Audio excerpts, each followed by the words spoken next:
Hello friends, welcome to APCC competition centre. फिर Bihar SSC द्वितीय inter परीक्षा 2023 के लिए हम लोग सेट नंबर आज 6 को डिस्कस करने वाले हैं। यह आपको आरबीडी पब्लिकेशन से आया हुआ खान का आपको सेट है, वो है आपको इससे पूरे इसका 1 से लेकर के और 5 तक के जो सेट है वो डिस्कस कर चुके हैं। चैनल पर अगर पहली बार विजिट किए हुए हैं तो चैनल को सब्सक्राइब कर लीजिए। साथ ही आपको प्ले लिस्ट में जाकर के इस सारे सेट को लगा सकते हैं और वहाँ पर प्ले लिस्ट में आपको अन्य पब्लिकेशन भी प्लेटफॉर्म का भी और साथ ही आपको क्राउन पब्लिकेशन का भी सेट मिल जाएगा।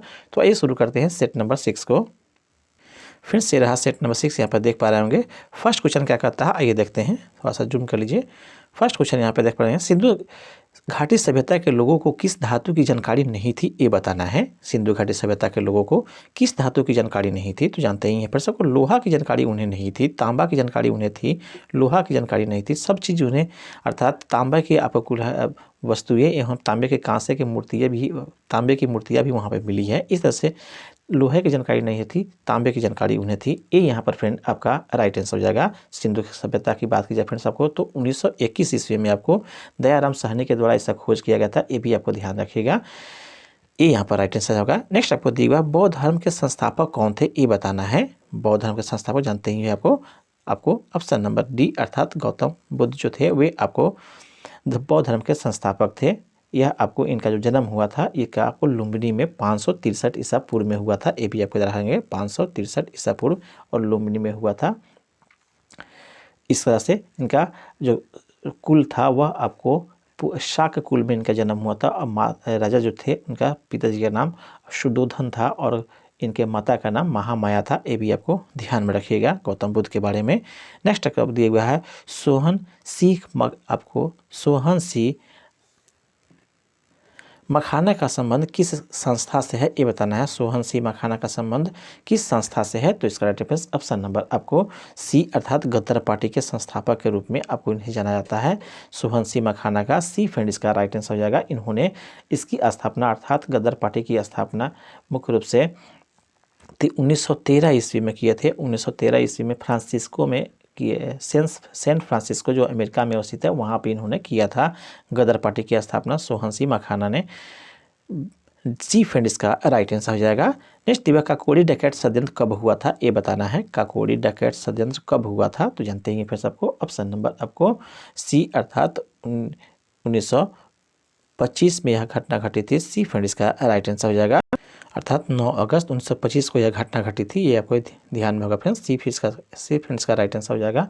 इसमें आपको राम प्रसाद बिस्मिल का अहम भूमिका था और उनके 10 साथियों का भी अहम भूमिका था इस कांड में। अर्थात रेल के जो खजाना से भरे हुए जा रहे थे रेलगाड़ी, उसको इन्होंने लूटा था इस कांड में। सी फ्रेंड इसका राइट आंसर हो जाएगा, काकोरी जगह पर जो उत्तर प्रदेश में अवस्थित है। नेक्स्ट आपको दिया हुआ है, जालियांवाला बाग की घटना घटित हुई, कब घटित हुई थी जालियांवाला बाग की हत्या का, तो इस जालियांवाला बाग की घटना, तो right answer option number D अर्थात 13 अप्रैल 1919 को यह घटना घटी हुई थी। यह मुख्य रूप से इसमें जो घटना घटी थी वह आपको अमृतसर में यह घटना घटी। सत्यपाल एवं सैफुद्दीन किचलू की गिरफ्तारी के विरोध में जालियांवाला बाग में जो अमृतसर में अवस्थित है वहाँ पे लोगों को एक सभा चल रही थी। उसी पर जनरल डायर ने निहत्थे लोगों पर गोली चलाई थी।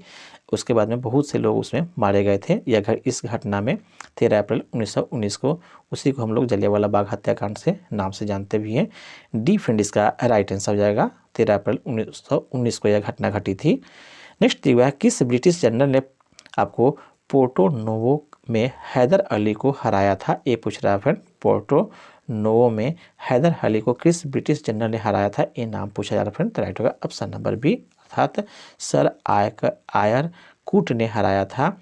बी फ्रेंड इसका राइट आंसर हो जाएगा। साथ ही फिर से पूछा जाता है कब यह घटना घटी थी, ये पूछा जाता है तो 1781 में। याद रखेंगे 1781 में किसके विरुद्ध, जानते ही हैं किसके विरुद्ध यह लड़ा गया था, तो अंग्रेजी सेना और हैदर अली के बीच में यह युद्ध हुआ था। इसमें जिसमें हैदर अली की हार हुई थी। ये भी आपको ध्यान में है। बी फ्रेंड इसका राइट आंसर हो जाएगा। नेक्स्ट आपको दिया होम रूल लीग आंदोलन किसने प्रारंभ किया था, ये पूछ रहा है फ्रेंड। होम रूल लीग आंदोलन किसने प्रारंभ किया था, ये बताना है। राइट आंसर ऑप्शन नंबर आपको डी अर्थात एनी बेसेंट और लोकमान्य तिलक ने आपको होम रूल आंदोलन प्रारंभ किए थे। डी फ्रेंड इसका राइट आंसर हो जाएगा। कब किए थे, तो 1916 में इन्होंने शुरू किया था होम रूल आंदोलन। इस तरह से फ्रेंड्स डी फ्रेंड इसका राइट आंसर हो जाएगा। यह आपको एनी बेसेंट को पूरे भारत में एवं लोकमान्य तिलक को मुख्य रूप से मुंबई में इस आंदोलन को लीड करने का मौका था, या इन्होंने ही लीड किया था। डी फ्रेंड इसका राइट आंसर हो जाएगा। नेक्स्ट आपको दिया निम्नलिखित में से कौन सा चित्र लियोनार्डो दा विंची द्वारा नहीं बनाया गया है, ये पूछा जा रहा है। नहीं बनाया गया वो पूछा जा रहा है, तो राइट आंसर ऑप्शन नंबर आपको डी लास्ट जजमेंट जो है इनके द्वारा नहीं बनाया गया, बाकी लास्ट सफ़र ना, उसके बाद वर्जिन ऑफ रॉक्स और मोनालिसा इनके द्वारा बनाया गया है, लियोनार्डो दा विंची के द्वारा बनाया गया है। डी फ्रेंड इसका राइट आंसर होगा। यह कृति इनके द्वारा नहीं बनाया गया है। यह कृति आपको लास्ट जजमेंट जो है मिसे लिंगो के द्वारा बनाया गया है। डी फ्रेंड इसका राइट आंसर है। नेक्स्ट आपको दिया फ्रांस में पेरिस कम्यून की स्थापना कब हुई थी, ये बताना है। फ्रांस में पेरिस कम्यून की स्थापना कब हुई थी, तो right answer option number C, अर्थात 1881 ईस्वी 71 ईस्वी में हुआ था। सी फ्रेंड इसका राइट आंसर होगा 1871 ईस्वी में। सी यहाँ पर राइट आंसर है, जो एक क्रांतिकारी संगठन था, ये भी आपको ध्यान में रखेंगे। नेक्स्ट आपको दिया हुआ है लोकतंत्र को सफल बनाने के लिए क्या करना चाहिए, ये पूछा जा रहा है। लोकतंत्र को सफल बनाने के लिए तो बेरोजगारों को रोजगार देना चाहिए, ये कथन आपको सत्य है। सिर्फ शिक्षित लोगों को मतदान का अधिकार हो, ऐसा नहीं होना चाहिए, दूसरा इसका कथन सही नहीं है।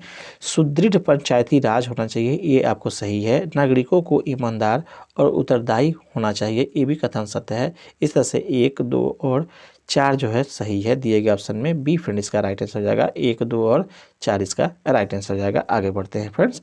नेक्स्ट आपको दिए हुआ है यहाँ पर, नेक्स्ट आपको दिया हुआ है संविधान को लागू होने के समय निम्न आदर्शों में से किसको प्रस्तावना में सम्मिलित नहीं किया गया था, ये पूछा जा रहा है फ्रेंड्स। किसको प्रस्तावना में सम्मिलित नहीं किया गया था, तो स्वतंत्रता को शामिल किया गया था, समानता भी किया गया था। समाजवादी शब्द का आपको उपयोग प्रस्तावना में सम्मिलित नहीं किया गया था जब संविधान लागू हो रहा था, न्याय शब्द उसमें था। इस तरह से सी फ्रेंड इसका राइट आंसर जाएगा, अर्थात समाजवादी शब्द को संविधान के लागू के समय में निम्न आदर्शों में इसे शामिल नहीं किया गया था। इसे आपको 42वें संविधान संशोधन जो हुआ था फ्रेंड्स, उसके तहत जो 1997 में हुआ था, 1997 में फिर हुआ था, उसके तहत अर्थात समाजवादी शब्द को भारतीय संविधान में जोड़ा गया था। ये आपको ध्यान में होगा। इस तरह से फिर आपको सी फ्रेंड इसका राइट आंसर हो जाएगा। नेक्स्ट आपको दिए भारतीय संविधान का कौन सा भाग राज्य के नीति निर्देशक सिद्धांतों को बताता है, ये बताना है। कौन सा भाग राज्य के नीति निर्देशक सिद्धांतों को बताता है, तो भाग 4 जो होता है, 4 जो है वह आपको नीति निर्देशक सिद्धांत को बताता है। इसमें वर्णन है। सी फ्रेंड इसका राइट आंसर हो जाएगा, जो आपको भाग 4 के कितना से, तो आपको अनुच्छेद 36 से लेकर के 51 तक जो है वह आपको नीति निर्देशक सिद्धांतों के बारे में वर्णन मिलता है आपके संविधान भाग 4 में, अनुच्छेद 36 से 51 के में। सी फ्रेंड इसका राइट आंसर होगा। आगे बढ़ते हैं। नेक्स्ट आपको दिया गया है संविधान के किस संशोधन द्वारा संपत्ति के अधिकार को मौलिक अधिकार की सूची से हटा दिया गया, ये बताना है। अर्थात किस संशोधन के द्वारा संपत्ति के अधिकार को हटा करके मौलिक अधिकार से हटा दिया गया, ये बताना है। तो right answer option number B 44वें संविधान संशोधन जो 1976 में हुआ था, उसके तहत आपको संपत्ति के अधिकार को मौलिक अधिकार से हटा दिया गया और इसे कानूनी अधिकार के रूप में आपको दे दिया गया, कानूनी अधिकार यह हो गया। अर्थात 44वें संविधान संशोधन में संपत्ति के अधिकार को हटा करके अनुच्छेद 31 के तहत यह केवल कानूनी अधिकार रह गया। बी फ्रेंड इसका राइट आंसर है। नेक्स्ट आगे बढ़ते हैं। नेक्स्ट आपको दिया खाली स्थान की नियुक्ति भारत के राष्ट्रपति द्वारा नहीं की जाती है। किसकी नियुक्ति राष्ट्रपति के द्वारा नहीं की जाती है, ये बताना है। तो उच्चतम न्यायालय के न्यायाधीश की नियुक्ति की जाती है, महाधिवक्ता की नियुक्ति नहीं की जाती है, राज्यपाल की नियुक्ति की जाती है, महान्यायवादी की नियुक्ति की जाती है। इस तरह से महाधिवक्ता जो होते हैं वह आपको राज्यपाल के द्वारा नियुक्त होते हैं, यह आपको राज्य में सर्वोच्च विधि अधिकारी होते हैं, इसका नियुक्ति राज्यपाल करते हैं, आपको राष्ट्रपति नहीं करते हैं। इस तरह से बी फ्रेंड इसका राइट आंसर हो जाएगा। आगे बढ़ते हैं। नेक्स्ट आपको दिया हुआ है फ्रेंड्स, देखेंगे। नेक्स्ट आपको दिया हुआ है निम्नलिखित राज्यों में से उस युग्म को चुनिए जो लोकसभा में सबसे ज़्यादा प्रतिनिधि भेजते हैं। कौन सा आपको राज्य दिए गए ऑप्शन में सही केवल आपको चुनना है। अरुणाचल प्रदेश दिया हुआ है, आंध्र प्रदेश दिया हुआ है, गोवा दिया हुआ है फर्स्ट में, फिर तो इस तरह से फिर इसका राइट आंसर बताते हैं। ऑप्शन नंबर जो डी है वह इसका राइट आंसर हो जाएगा। बिहार, आंध्र प्रदेश और राजस्थान जो है वह आपको सबसे अधिक भेजता है। अगर ऐसे देखा जाए तो यूपी में सबसे ज़्यादा, अर्थात उत्तर प्रदेश में आपको लोकसभा सीटें 80 है, तो वहाँ से है, लेकिन ऑप्शन में कहीं इसका चर्चा नहीं है। ऑप्शन में केवल आपको जो दिए गए हैं उसी में से चुनना है। तो बिहार, आंध्र प्रदेश और राजस्थान सबसे अधिक दिए गए ऑप्शन में आपको लोकसभा प्रतिनिधि को भेजेगा, जिसमें से बिहार में 40 सीटें हैं और जानते ही हैं आंध्र प्रदेश में 25 हैं और राजस्थान में भी 25 सीटें हैं। इस तरह से आपको डी फ्रेंड इसका राइट आंसर हो जाएगा। आगे है, भारत में पंचायती राज व्यवस्था को लागू करने वाला प्रथम राज्य कौन था? ये पूछ रहा है, पंचायती राज व्यवस्था लागू करने वाला प्रथम राज्य पूछ रहा है। तो राजस्थान जो था वह आपको पंचायती राज लागू करने वाला प्रथम राज्य था। बी है आपको भारत में, बी फ्रेंड इसका राइट आंसर हो जाएगा। नेक्स्ट आपको दिया हुआ है, किस वर्ष में हिंदी भारत संघ की राजभाषा के रूप में प्रभाव में आई थी? ये पूछा जा रहा है, किस वर्ष हिंदी भारत संघ की राजभाषा के रूप में प्रभावी रूप में आई थी, ये बताना है किस आपको। तो राइट आंसर ऑप्शन नंबर आपको बी 1949 में आया हुआ था। बी फ्रेंड इसका राइट आंसर हो जाएगा। 14 सितंबर 1949 को इसे हिंदी को, अर्थात हिंदी को राजभाषा के दर्जा मिला था। बी फ्रेंड इसका राइट आंसर हो जाएगा। नेक्स्ट आपको दिया हुआ है, हमारे राष्ट्रीय ध्वज की चक्र में कितनी तीलियां हैं, ये बताना है। राष्ट्रीय ध्वज के चक्र में कितनी तिलियां हैं? तो जानते ही आपको 24 तिलियां है। बी फ्रेंड इसका राइट आंसर हो जाएगा। नेक्स्ट आपको दिया हुआ है, पृथ्वी का प्राकृतिक उपग्रह कौन सा है? जानते ही हैं प्राकृतिक उपग्रह पृथ्वी का कौन सा है? तो चंद्रमा आपको प्राकृतिक उपग्रह है। बी फ्रेंड इसका राइट आंसर हो जाएगा। नेक्स्ट आपको दिया, भूमध्य रेखा के समानांतर आपको काल्पनिक रेखाएं क्या कहलाती है? भूमध्य रेखा के समांतर काल्पनिक रेखाएं क्या कहलाती है, ये बताना है। तो जानते ही हैं फिर सबको ऑप्शन नंबर ए, अर्थात इसे हम लोग अक्षांश रेखा कहते हैं। ये यहाँ पर फ्रेंड राइट आंसर हो जाएगा। नेक्स्ट आपको दिया, निम्नलिखित में से कौन से ग्रीन हाउस गैस नहीं है, उसका चयन करना है। निम्न में से कौन सी गैस ग्रीन हाउस गैस नहीं है? तो carbon dioxide green house gas है, मीथेन भी आपको ग्रीन हाउस गैस है। इस तरह से फ्रेंड्स आपको ऑप्शन नंबर आपको नाइट्रोजन जो है, सल्फर डाइऑक्साइड भी आपको ग्रीन हाउस गैस में आता है। नाइट्रोजन आपको आपको ग्रीन हाउस गैस में नहीं आएगा। डी फ्रेंड इसका राइट आंसर हो जाएगा। नेक्स्ट आपको दिया हुआ है, पृथ्वी के कुल सतह क्षेत्र का लगभग कितने प्रतिशत भाग जल मंडल में शामिल है, ये बताना है। कुल सतह के क्षेत्र का लगभग कितना प्रतिशत भाग जल मंडल से शामिल है या जल मंडल से घिरे हुए हैं? तो राइट आंसर ऑप्शन नंबर आपको ए 70% भाग जो है पृथ्वी का वह आपको जल मंडल से घिरे हुए हैं। ए यहाँ पर फ्रेंड राइट आंसर हो जाएगा। आगे बढ़ते हैं, सिक्किम से गुजरने वाला अक्षांश किस राज्य से भी गुजरती है, ये बताना है। सिक्किम से हुआ गुजरने वाला अक्षांश दिए गए ऑप्शन में ऑप्शन नंबर सी, अर्थात राजस्थान से हुआ गुजरेगा। हिमाचल प्रदेश ऊपर की तरफ हो जाएगा, इस तरह से यहाँ पे नहीं, अर्थात सी यहाँ पर फिर राइट आंसर हो जाएगा। नेक्स्ट आपको दिए गए फिर सबको, नाथुला दर्रा खाली स्थान राज्य में स्थित है। नाथुला दर्रा किस राज्य में स्थित है? तो जानते हैं यहाँ पर सबको ऑप्शन नंबर ए, यह सिक्किम राज्य में स्थित है। सी फ्रेंड इसका राइट आंसर हो जाएगा। नाथुला दर्रा के माध्यम से भारत और चीन के बीच में आपको व्यापार होता है, ये भी ध्यान रखेंगे। 80% जो व्यापार है वह इसी द्वार के माध्यम से होता है, नाथुला दर्रा के माध्यम से ही होता है, ये भी आपको ध्यान में रखेंगे। 1962 में जो चीन का युद्ध हुआ था उसमें इस दर्रा को बंद कर दिया गया था भारत और चीन के बीच में हुए युद्ध के कारण से, लेकिन पुनः इसे 2006 में खोला गया है, ये भी आपको ध्यान में रखेंगे। नेक्स्ट आपको दिया है, गांधी सागर बांध निम्न में से किसका हिस्सा है, ये बताना है। गांधी सागर बांध निम्न में से किसका हिस्सा है? तो right answer option number A, यह चंबल परियोजना का हिस्सा है। ये यहाँ पर फ्रेंड राइट आंसर हो जाएगा। यह आपको मध्य प्रदेश राज्य में अवस्थित है और इसके मंदसौर जो है, मंदसौर और नीमच जिला है, वहाँ पे यह अवस्थित है। इसकी ऊंचाई की बात की जाए तो यह 62 मीटर ऊंचा है, ये भी आपको ध्यान रखेंगे। गांधी सागर बांध 62 मीटर यह ऊंचा है, ये यहाँ पर राइट आंसर होगा। आगे बढ़ते हैं। नेक्स्ट आपको दिया हुआ है, भाखड़ा हीराकुंड और नागार्जुन सागर परियोजना ये पूछ रहा है, और उकाई क्रमशः किस नदी पर अवस्थित है? भाखड़ा, हीराकुंड, नागार्जुन सागर और उकाई क्रमशः किस नदी पर अवस्थित यह परियोजना है, ये बताना है। दिए गए ऑप्शन में ऑप्शन नंबर सी, अर्थात भाखड़ा नागल जो है वह आपको सतलज नदी पर, हीराकुंड जो है वह आपको, फिर से देख लीजिए, भाखड़ा जो है वह आपको सतलज नदी पर, हीराकुंड जो है वह आपको महानदी पर, और नागार्जुन जो है नागार्जुन सागर वह आपको कृष्ण नदी पर, और उकाई परियोजना जो है ताप्ती नदी पर अवस्थित है। दिए गए ऑप्शन में सी फ्रेंड इसका राइट आंसर हो जाएगा। नेक्स्ट आपको दिया गया है भारतीय अर्थव्यवस्था में परिवहन का मुख्य साधन कौन सा है। भारतीय अर्थव्यवस्था में परिवहन का मुख्य साधन क्या है, तो रोडवेज जो है वह आपको परिवहन का मुख्य साधन है। डी फ्रेंड इसका राइट आंसर हो जाएगा। इसी के द्वारा सबसे अधिक आपको परियोजना का रोडवेज के द्वारा ही सबसे अधिक परिवहन होता है भारत में। डी यहाँ पर राइट आंसर है। नेक्स्ट आपको दी हुई है भारत की केंद्र सरकार ने 2018 को खाली स्थान का राष्ट्रीय पर्व घोषित करने का निर्णय लिया था। 2018 का वर्ष किसके लिए घोषित किया गया था, किस अनाज के लिए यहाँ पूछा जा रहा है फ्रेंड्स यहाँ पे। तो इसका right answer option number D, मोटे अनाज के राष्ट्रीय पर्व घोषित करने का निर्णय लिया गया था 2018 का साल।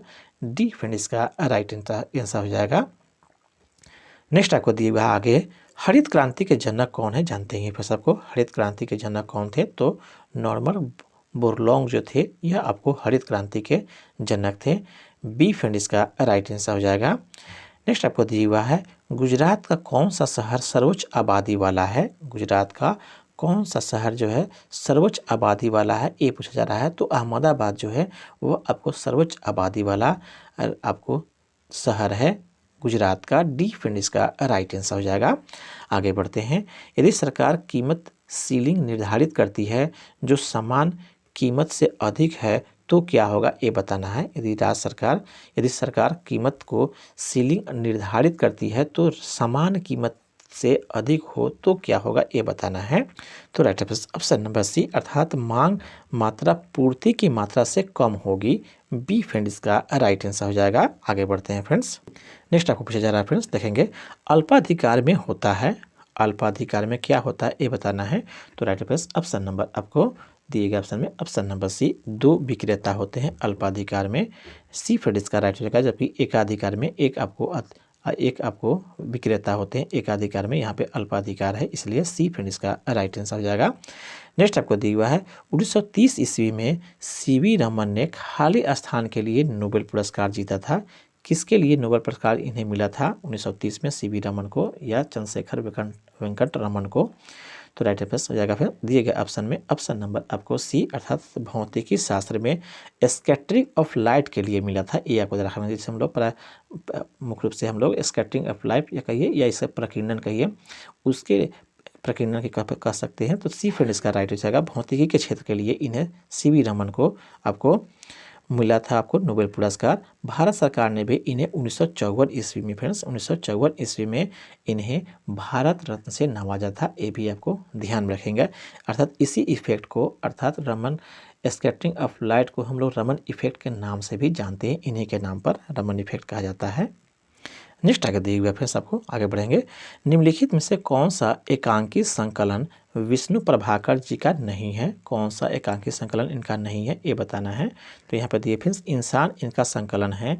साथ ही साथ आपको दिए गए फ्रेंड्स आपको क्या वह दोषी था, ये भी है। प्रकाश और परछाई सब इन्हीं का है। बादलों के पार यह इनका नहीं है। सी फ्रेंड इसका राइट आंसर होगा। अर्थात यह संकलन एकांकी संकलन विष्णु प्रभाकर जी का नहीं है। सी यहाँ पर राइट आंसर हो जाएगा। नेक्स्ट आपको दी, भारत में राष्ट्रीय दूध दिवस इस दिन को मनाया जाता है। किस दिन को आपको राष्ट्रीय दूध दिवस मनाया जाता है। तो राइट ऑप्शन नंबर सी, 26 नवंबर को आपको दूध दिवस मनाया जाता है भारत में। बी फ्रेंड इसका राइट आंसर हो जाएगा। नेक्स्ट आपको दिया गया है, उड़ीसा से प्रारंभ एक प्राचीन लोक नृत्य है। कौन सा आपको प्राचीन लोक नृत्य है जो उड़ीसा से संबंध है, ये पूछा जा रहा है। तो दिए गए ऑप्शन में फिर ऑप्शन नंबर तो राइट आंसर ऑप्शन नंबर आपको डी, अर्थात धूमरा जो है वह आपको उड़ीसा से प्रारंभ एक प्राचीन लोक नृत्य है, या उड़ीसा का यह आपको लोक नृत्य है। डी फ्रेंड इसका राइट आंसर होगा। जबकि राउत नाच की बात की जाए फिर राउत नाच की, तो यह छत्तीसगढ़ का आपको लोक नृत्य है। जबकि आपको बात की जाए फ्रेंड्स आपको पुलिकली जो बात की जाए, यहाँ पे पुलिकली भी दिए हुए हैं। तो पुलिकली जो है केरल राज्य का लोक नृत्य है, ये भी आपको ध्यान रखिएगा। साथ ही साथ आपको फ्रेंड्स एक और दिया हुआ है, डालू कुनीथा भी दिया हुआ है। तो यह कर्नाटक का लोक नृत्य है। इस तरह से चारों के बारे में याद रखेंगे, किसी को भी पूछा जा सकता है। यहाँ पर डी फ्रेंड इसका राइट हो जाएगा। उड़ीसा का कौन है तो धुमरा जो है राइट आंसर हो जाएगा। नेक्स्ट आपको दिया है फूलों के संवर्धन के विज्ञान को कहते हैं। फूलों के संवर्धन के विज्ञान को क्या कहा जाता है ये बताना है, तो इसे ऑप्शन नंबर सी अर्थात ये ऑप्शन नंबर आपको मुख्य रूप से सी अर्थात फ्लोरिकल्चर जो है आपको कहा जाता है। फूलों के संवर्धन के विज्ञान को क्या कहते हैं तो यह फ्लोरिकल्चर है। यह वास्तव में फिर से आपको हॉर्टिकल्चर का ही एक शाखा है। सी फ्रेंड इसका राइट आंसर हो जाएगा, यदि आपको ध्यान में रखेंगे। जबकि ऊपर में आपको ऑलेरी कल्चर दिए हुए थे, तो ऑलेरी कल्चर जो है अर्थात ऑलेरी कल्चर यह सब्जियों के उत्पादन से संबंधित है, ये आपको ध्यान रखेंगे ए वाला जो है। साथ ही आपको पोमोलॉजी दिए हुए, फिर से यहाँ पर बी में पोमोलॉजी दिए हुए थे। पोमोलॉजी का संबंध जो है फलों के संवर्धन से है, फलों के संबंधित या फलों के अध्ययन से इसमें किया जाता है। पोमोलॉजी में फलों के अध्ययन पोमोलॉजी कहलाता है। जबकि आपको फ्लोरोलॉजी भी दिए हुआ है फिर सबको डी में, तो फ्लोरोलॉजी का संबंध जो है फूलों के अध्ययन से है, ये भी आपको ध्यान में रखेंगे चारों के बारे में। नेक्स्ट आपको दिया हुआ है कोशिकीय आपको पूर्ण शक्त, इसमें दिया हुआ कोशिकीय पूर्ण शक्तता की अवधारणा प्रस्तुत करने वाले वैज्ञानिक हैं, कौन है ये बताना है। कोशिकीय पूर्ण शक्तता की अवधारणा प्रस्तुत करने वाला वैज्ञानिक कौन है तो हैवरलैंड जो थे वह आपको कोशिकीय पूर्ण शक्तता की अवधारणा को प्रस्तुत करने वाले आपको वैज्ञानिक थे। सी फ्रेंड इसका राइट आंसर हो जाएगा। नेक्स्ट आपको दिए हुआ फ्रेंड्स दांतों के उचित, आगे दिए फ्रेंड्स आपको दांतों के उचित निर्माण के लिए आवश्यक है। दांतों के उचित निर्माण के लिए दिए गए ऑप्शन में यह क्वेश्चन जो है हमें डाउटफुल लगता है, इसे आप देख लेंगे। दांतों के उचित निर्माण के लिए जो दिए गए ऑप्शन सब दिए गए हैं वह हमको ऑप्शन सही नहीं लगता है। दांतों के लिए आपको कैल्शियम फास्फोरस की ज़रूरत होती है, यहाँ पे कहीं भी आपको इसकी जरूरत नहीं बताया गया, ऑप्शन में नहीं दिया गया है, इसलिए आप इसे देख लेंगे। लोहा है तो लोहा का जरूरी होता है हमारे शरीर में आरबीसी के निर्माण के लिए, आयरन की ज़रूरत होता है। जबकि आयोडीन जो है आपको अन्य कमी से आपको थायरोक्सिन के निर्माण के लिए, इसलिए तरह देखा जाए तो फिर दिए गए ऑप्शन में कोई सही नहीं है, इसे आप डाउटफुल फिर रखेंगे या अपने असर से इसको देखेंगे। नेक्स्ट आपको दिया हुआ है हमारे शरीर में पीत रस कहाँ पैदा होता है ये बताना है। पित्त जो है कहाँ से निकलता है तो यकृत से आपको पित्त निकलता है, लीवर जैसा कहते हैं। ये यहाँ पर फ्रेंड राइट आंसर हो जाएगा। यह जमा होता है पित्ताशय में, लेकिन आपको स्रवित होता है या निकलता है आपको यकृत से। यकृत जो है पीले रंग का, आपको पीले रंग के क्षारीय द्रव होता है, ये भी आपको ध्यान में रखिएगा।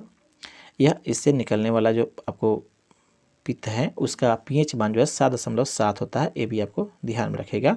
नेक्स्ट आपको दिया हुआ है मानव रक्त का पीएच मान कितना होता है। रक्त का पीएच मान पूछा जा रहा है तो right answer option number B अर्थात यह आपको 7.4 होता है। रक्त का पीएच मान जो है 7.4, 7 पे जो होता है वह आपको 7.4 जो होता है यह आपको मुख्य रूप से क्षारीय होता है। 7 पे रहेगा तो आपको नाम लिए ना क्षारीय रहेगा या न्यूट्रल रहेगा। 7 से नीचे जो भी रहता है पीएच मान में वह आपको अम्लीय होता है। 7 पर आपको उदासीन होते हैं, 7 से ऊपर जितने भी होते हैं पीएच मान वह आपको क्षारीय होते हैं। तो रक्त का जो पीएच मान है वह क्षारीय होता है। नेक्स्ट आपको दिया हुआ है हड्डी एक उदाहरण है। हड्डी किस उदाहरण तो संयोजी ऊतक का एक उदाहरण होता है, या बी फ्रेंड इसका राइट हो जाएगा। नेक्स्ट आपको दिया हुआ है प्राकृतिक चयन का सिद्धांत किसने दिया था। प्राकृतिक चयन का सिद्धांत किसने दिया था तो इसका रहेगा option number C Charles Robert Darwin ने आपको प्राकृतिक चयन का सिद्धांत दिया था। सी फ्रेंड इसका राइट आंसर हो जाएगा। नेक्स्ट आपको दिया हुआ है पराबैंगनी विकिरणों के हानिकारक प्रभाव से मुख्य रूप से होता है। पराबैंगनी विकिरण के हानिकारक प्रभाव से मुख्य रूप से क्या होता है ये बताना है, तो कैंसर जैसी बीमारियां होती हैं। सी फ्रेंड इसका राइट आंसर हो जाएगा।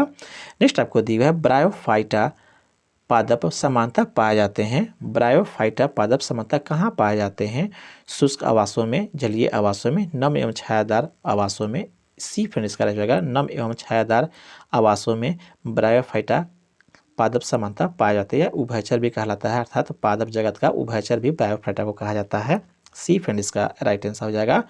नेक्स्ट आपको दिया निम्नलिखित में से कौन सा एक कार्बोहाइड्रेट नहीं है उसका चयन करना है। निम्नलिखित में से कौन सा एक कार्बोहाइड्रेट नहीं है।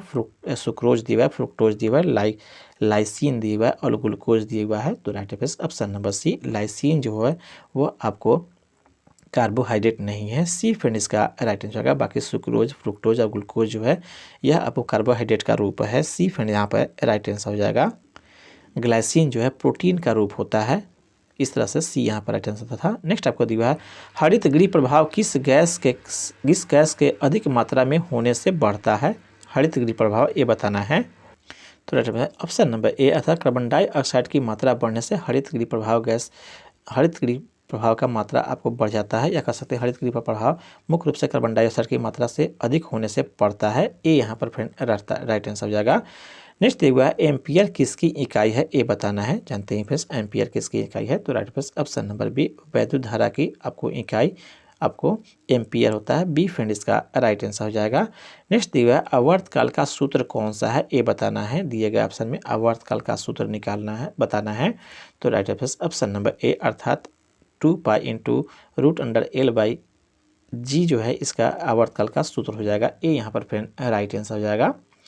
नेक्स्ट आपको दिए हुआ है फ्रेंड्स यहाँ पर एक लड़का द्वारा एक वस्तु को ऊपर दिशा में 1 मीटर तक दूर तक उठाए जाने पर लड़के द्वारा किया गया कार्य कितना होगा, ये बताना है। तो हम लोग जानते हैं कार्य बराबर क्या होता था, बल गुने विस्थापन। इस तरह से दिया गया ऑप्शन में फ्रेंड्स बल गुने विस्थापन के हिसाब से फ्रेंड्स उस हिसाब से इसे निकाल लेंगे। ऑप्शन नंबर बी यहाँ पे राइट आंसर बता देते हैं। कैसे निकालेंगे इसे आप टेलीग्राम चैनल पर देख लेंगे, वहाँ पे PDF के माध्यम से इसका राइट आंसर यहाँ पर बताते हैं। बी इसका राइट आंसर होगा। आगे बढ़ते हैं, फिर इसका भी दिया हुआ है तो इसका भी हम आंसर आपको बता देंगे। फिलहाल यहाँ पे आंसर आपको ए होगा, आप इसे देख लेंगे वहाँ पर टेलीग्राम चैनल के माध्यम से। आगे बढ़ते हैं, एक अस्थायी चुंबक के निर्माण के लिए उपयुक्त धातु निम्न है। कौन सा आपको अस्थायी चुंबक के लिए निर्माण के लिए कौन सा आपको धातु का इस्तेमाल किया था, ये बताना है। तो राइट आंसर ऑप्शन नंबर आपको D right answer option number D अर्थात स्टील इसका राइट आंसर होगा, क्योंकि स्टील का भी निर्माण जो है लोहा, निकल और कोबाल्ट जैसे दुर्लभ धातुओं से होता है, इसलिए स्टील यहाँ पर अस्थायी चुंबक के निर्माण के लिए उपयुक्त धातु हो जाएगा। डी यहाँ पर राइट आंसर हो जाएगा। नेक्स्ट देखिएगा किस कारण से वर्षा के बूंदे गोलीय आकार के होते हैं। वर्षा के बूंद के गोलीय आकार होने के पीछे पृष्ठ तनाव कारण होता है। सी फ्रेंड इसका राइट आंसर हो जाएगा। नेक्स्ट आपको दिया है ऊष्मा के बढ़ने से ताप क्या होगा, ये बताना है। ऊष्मा के बढ़ने से ताप बढ़ता है। बी फ्रेंड इसका राइट आंसर हो जाएगा। आगे बढ़ते हैं, नेक्स्ट आपको दिया हुआ है वास्तविक वस्तु का वास्तविक प्रतिबिंब निम्न में से कौन बना सकता है, ये बताना है। वास्तविक वस्तु का वास्तविक प्रतिबिंब निम्न में से कौन बना सकता है, तो अवतल दर्पण बना सकता है। बी फ्रेंड इसका राइट आंसर हो जाएगा। नेक्स्ट आपको दिया है विद्युत धारा उत्पन्न करने के लिए प्रयुक्त युक्ति कहलाती है। कौन सा इसमें दिया गया ऑप्शन में बताना है आपको। किस युक्ति के द्वारा विद्युत धारा उत्पन्न की जा सकती है, तो जनरेटर के द्वारा विद्युत धारा आपको उत्पन्न की जा सकती है। ये यहाँ पर फ्रेंड राइट आंसर हो जाएगा। मोटर जो होता है वह आपको मोटर के द्वारा हम लोग विद्युत धारा को यांत्रिक ऊर्जा में बदलते हैं। ये यहाँ पर राइट आंसर है। नेक्स्ट आपको दिया है निम्नलिखित में से संसाधन कौन सा तरीका दुग्ध तथा दुग्ध उत्पादों के परीक्षण के प्रयोग किया जाता है, ये बताना है। निम्नलिखित में से कौन सा संसाधन का कौन सा तरीका दुग्ध तथा दुग्ध उत्पादों के परीक्षण में प्रयोग किया जाता है, ये बताना है। तो राइट आंसर ऑप्शन नंबर आपको सी अर्थात पाश्चुकरण विधि द्वारा हम लोग इसका परिरक्षण करने में प्रयोग करते हैं दूध तथा दूध के उत्पादों में। सी फ्रेंड इसका राइट आंसर हो जाएगा। नेक्स्ट आपको दिया है द्रव का घनत्व नापने के लिए किस उपकरण का उपयोग किया जाता है। द्रव के घनत्व नापने के लिए किस उपकरण का उपयोग कर सकते हैं, ये पूछा जा रहा है फ्रेंड। तो राइट होगा ऑप्शन नंबर आपको सी अर्थात हाइड्रोमीटर का उपयोग किया जाता है। सी यहाँ पर फ्रेंड राइट आंसर हो जाएगा। जबकि आपको फ्रेंड्स अन्य भी दिया हुआ है, यहाँ पर एनीमोमीटर दिया हुआ है। तो एनीमोमीटर का उपयोग जो है हम लोग वायु के वेग को मापने के लिए करते हैं, जानते हैं फ्रेंड्स। जबकि बैरोमीटर का भी उपयोग आप जानते हैं, बैरोमीटर का उपयोग आप लोग दाब मापने के लिए करते हैं, ये भी आपको ध्यान ही होगा। आगे दिए हुए फ्रेंड्स आपको परमाणु के केंद्रक के चारों ओर इलेक्ट्रॉन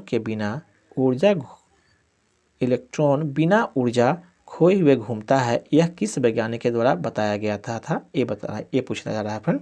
अर्थात परमाणु के केंद्र के चारों ओर इलेक्ट्रॉन बिना ऊर्जा खोए हुए घूमता है, यह किस वैज्ञानिक ने बताया था, तो जानते हैं फिर सबको वोहर ने बताया था। डी फ्रेंड इसका राइट आंसर होगा अर्थात नील्स हेनरिक डेविड वोहर ने इस बात को बताया था। डी यहाँ पर राइट आंसर हो जाएगा, पूरा नाम बताया है। नेक्स्ट आपको दिया हुआ है निम्न में से कौन सा हास्य गैस के रूप में जाना जाता है। किस गैस को हास्य गैस के रूप में जानते हैं, ये बताना है।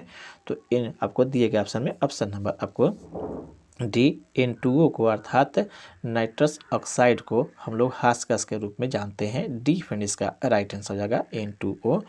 नेक्स्ट आपको दिया हुआ है एल्युमिनियम ऑक्साइड होता है, ये बताना है। फिर से एल्युमिनियम ऑक्साइड कौन है, कैसा होता है, इसका प्रकृति पूछा जा रहा है।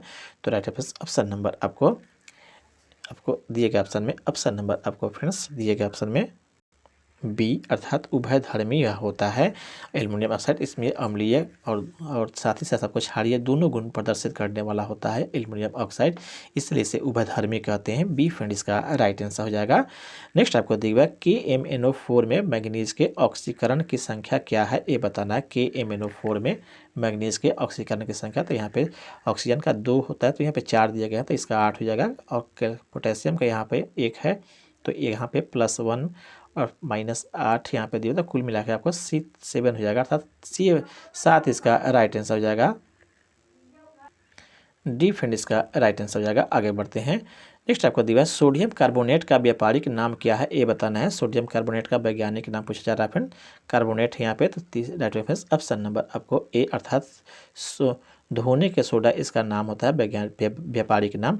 ए यहाँ पर फ्रेंड राइट आंसर होगा सोडियम कार्बोनेट धोने का सोडा, और सोडियम बाइकार्बोनेट यह होता है फ्रेंड्स आपको खाने का सोडा हो जाता है। इस तरह से फ्रेंड्स ए यहाँ पर राइट आंसर हो जाएगा।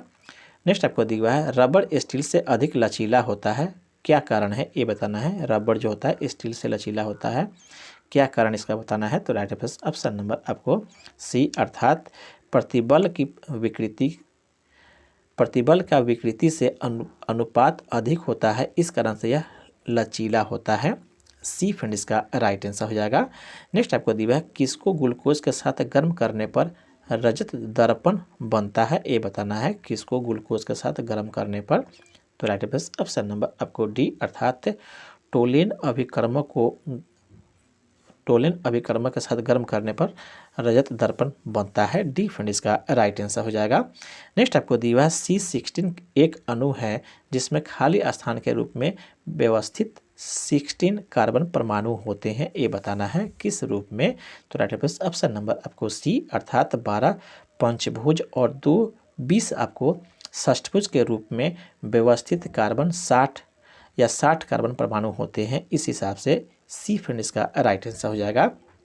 नेक्स्ट आपका दिया है अली गौहर का बिहार अभियान किस वर्ष समाप्त हुआ था, ये पूछा जा रहा है फ्रेंड। अली गौहर का बिहार अभियान कब खत्म हुआ था, समाप्त कब हुआ था। तो राइट ऑप्शन नंबर डी 1700 आपको 59 ईस्वी में समाप्त हुआ था। डी फ्रेंड इसका राइट आंसर हो जाएगा 1759 ईस्वी में। आगे बढ़ते हुए आगे यहाँ से दिया फ्रेंड्स, आगे यहाँ से है।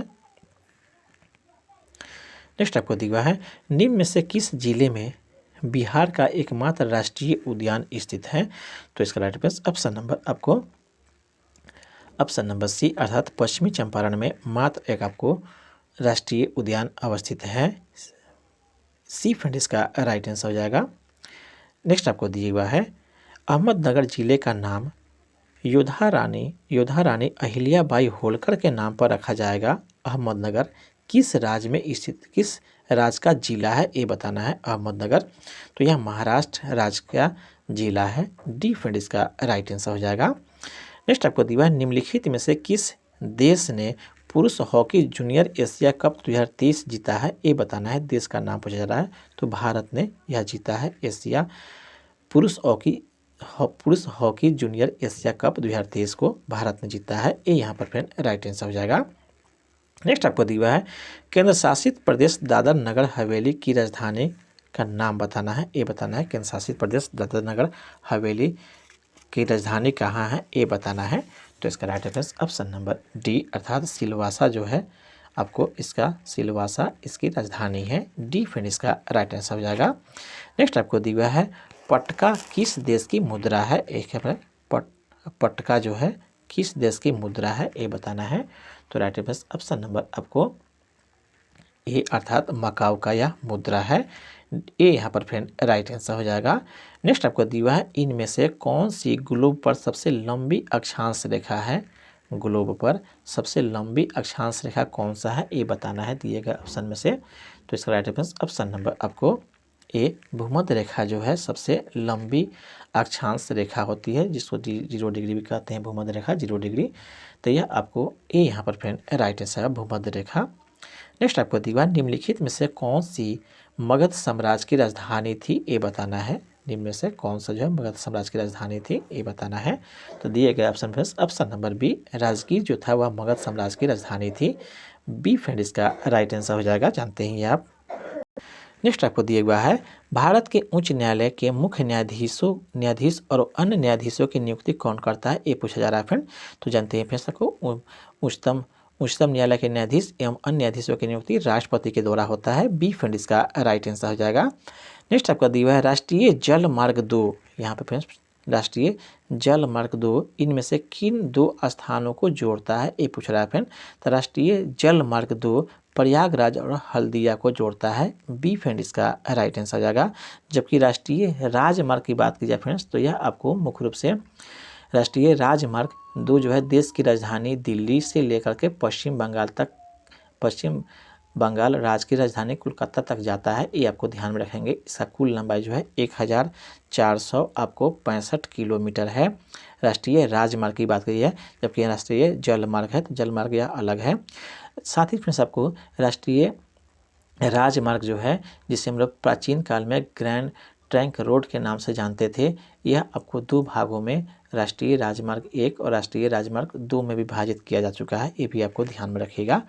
नेक्स्ट आपका दिया वह एकमात्र भारतीय राज्य कौन सा है जिसकी सीमा सिक्किम राज्य से जुड़ी हुई है, ये बताना है। राष्ट्रीय राजमार्ग वह एक भारतीय राज्य कौन सा जिसकी सीमा सिक्किम राज्य से जुड़ा हुआ है, तो जानते ही हैं पश्चिम बंगाल की जो सीमा है वह आपको सिक्किम के साथ जुड़ा हुआ है, मात्र यही एक राज्य है।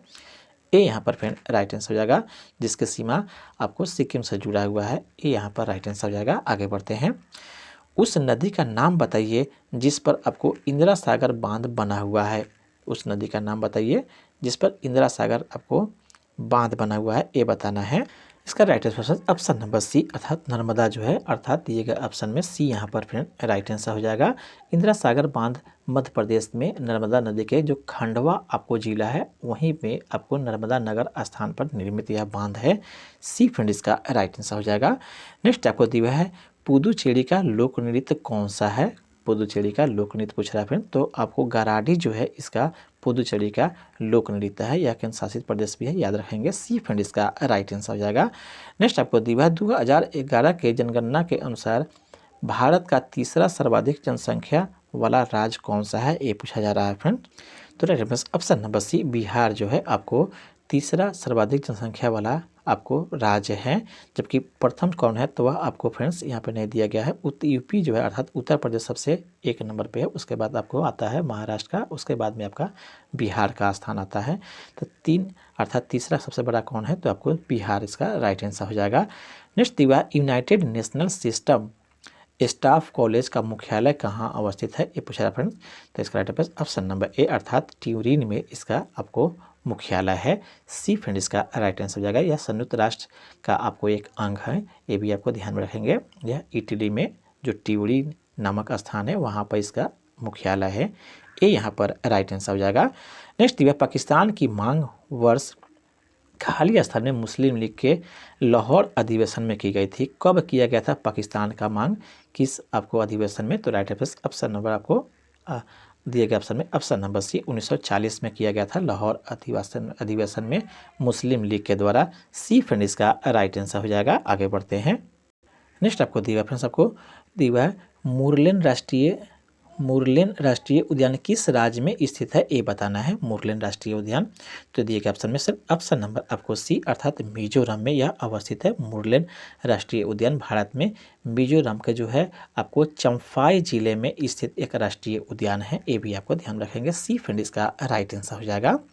नेक्स्ट आपको दिया हुआ है, खाली स्थान पृथ्वी का निकटतम तारा है। कौन आपको पृथ्वी का निकटतम तारा है, तो सूरज सबसे आपको निकटतम तारा के रूप में आता है। सी फ्रेंड इसका राइट आंसर हो जाएगा।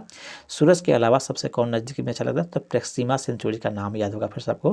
प्रेक्सिमा सेंचुरी जो है सूरज के अलावा निकटतम तारा है, जो कि आपको पृथ्वी से 4.2 प्रकाश वर्ष दूरी पर अवस्थित है। प्रेक्सिमा सेंचुरी की दूरी इस तरह से सी फ्रेंड इसका राइट हो जाएगा, नज़दीक में सबसे सूरज हो जाएगा। नेक्स्ट आपको दिया आपको हिमालयन ईयू किस राज्य में पाए जाते हैं। हिमालयन ईयू जो है पूछ रहा है किस राज्य में पाए जाते हैं, तो जानते हैं आपको अरुणाचल प्रदेश में यह पाया जाता है। बी फ्रेंड इसका राइट आंसर हो जाएगा। हिमालयन ईयू जो है वास्तव में एक प्रकार का औषधीय पौधा है जो आपको अरुणाचल प्रदेश और दूसरा आपको हिमाचल प्रदेश में पाए जाते हैं। इस तरह से फ्रेंड्स आपको यह सेट कंप्लीट हो गया। इसके बाद जो भी क्वेश्चन दिए गए हैं वह आपको रीजनिंग और मैथ के जो टेलीग्राम चैनल पे इसका सलूशन सहित वहाँ पे PDF डाल देंगे।